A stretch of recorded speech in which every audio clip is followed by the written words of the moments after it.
अस्सलाम वालेकुम viewers, welcome to my YouTube channel Pak force रिगेज। पाकिस्तान एयरफोर्स में as a aeronautical engineer CAE branch में जो वैकेंसी अनाउंस हुई है उसकी डिटेल में शेयर करूंगा। इसमें मैं आपसे एलिजिबिलिटी क्राइटेरिया, सिलेक्शन का तरीका का, ट्रेनिंग और सैलरी के साथ बाकी तमाम डिटेल आपके साथ शेयर करूंगा।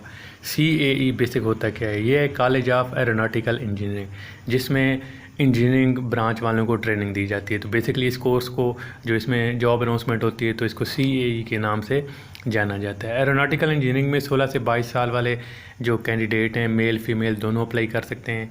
इसमें अनमेरिड होना शर्त है। ख़वातीन की हाइट जो है वो 5 फुट तक है, और जबकि मेल हजरात हैं उनकी मिनिमम 5 फुट 4 इंच और इससे ज़्यादा हो सकती है। कैंडिडेट जिन्होंने FSC प्री इंजीनियरिंग की हुई है, केमिस्ट्री सब्जेक्ट है, तो वो इसके एलिजिबल हैं, वो अप्लाई कर सकते हैं। इसके अलावा A लेवल में फ़िज़िक्स, केमिस्ट्री और मैथ, या इसके अलावा कोई प्री इंजीनियरिंग की इक्विवेलेंट डिग्री है तो वो इसमें अप्लाई कर सकते हैं। तो ट्रेनिंग कराई जाएगी। ट्रेनिंग के बाद आपको BE या BS डिग्री दी जाएगी, जो कि एरोस्पेस और एवियनिक्स के इक्वल होगी। तो इसमें सिलेक्शन प्रोसीजर पे आते हैं। मेल फीमेल दोनों अप्लाई कर सकते हैं। तो अप्लाई के बाद आपके पास इंटेलिजेंस टेस्ट होगा, जिसके पासिंग मार्क्स 50% रखे गए हैं। जो ये टेस्ट पास करेगा उसको आपको अगले एकेडमिक टेस्ट के लिए बुलाया जाएगा, जिसमें आपके इंग्लिश का टेस्ट होगा। इंग्लिश के टेस्ट के अलावा जो इसमें टेस्ट होने हैं उसके भी मैं आपको डिटेल इसमें बता सकता हूँ।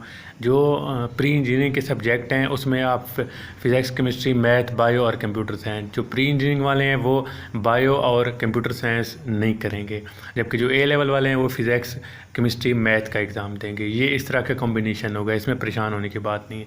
इसमें भी 50% मार्क्स चाहिए होंगे।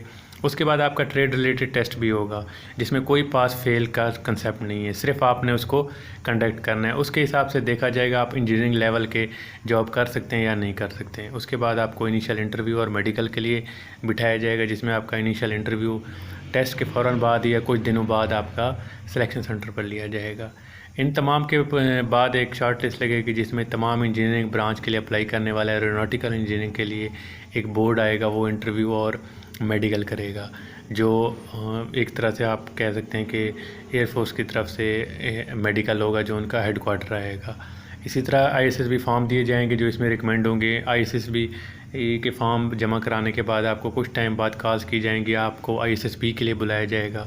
ISSB जो डिफरेंट सेंटर हैं, गुजरांवाला, कराची, तो वहाँ से आप क्लियर करने के बाद, रिकमेंडेशन के बाद आपको ज्वाइनिंग इंस्ट्रक्शन दी जाएगी, जो कि आपको पाकिस्तान एयरफोर्स की एकेडमी रिसालपुर में जाना होगा। वहाँ पे कॉलेज ऑफ एरोनॉटिकल इंजीनियरिंग जो है, वहाँ पे आपको इसकी ट्रेनिंग दी जाएगी। ट्रेनिंग में आपको 4 साल की बेसिक मिलिट्री ट्रेनिंग भी दी जाएगी, और उसके साथ साथ आपको BS की जो इनकी डिग्री है एरोस्पेस और एवियनिक्स, उसमें आपको पढ़ाई भी जाएगी, स्टडी कराई जाएगी 4 साल के दौरान।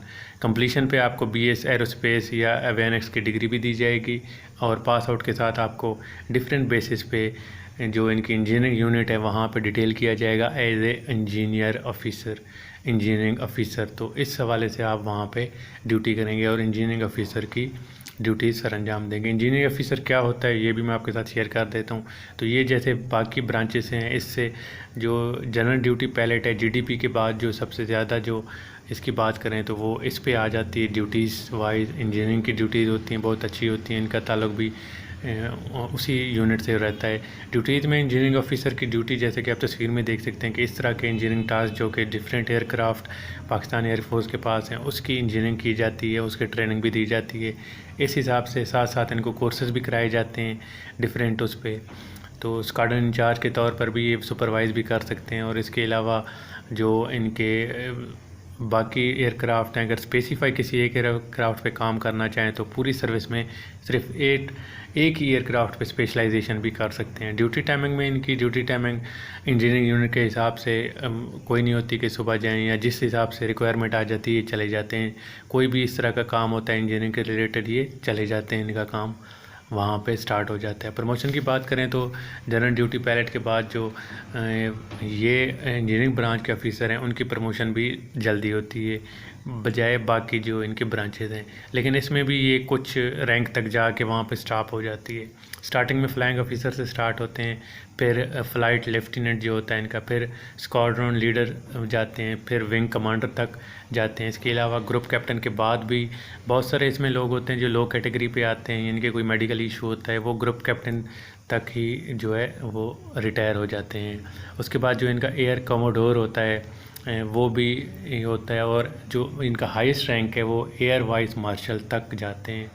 इससे ऊपर इंजीनियरिंग ब्रांच के बहुत ही कम देखे गए हैं तो आज तक।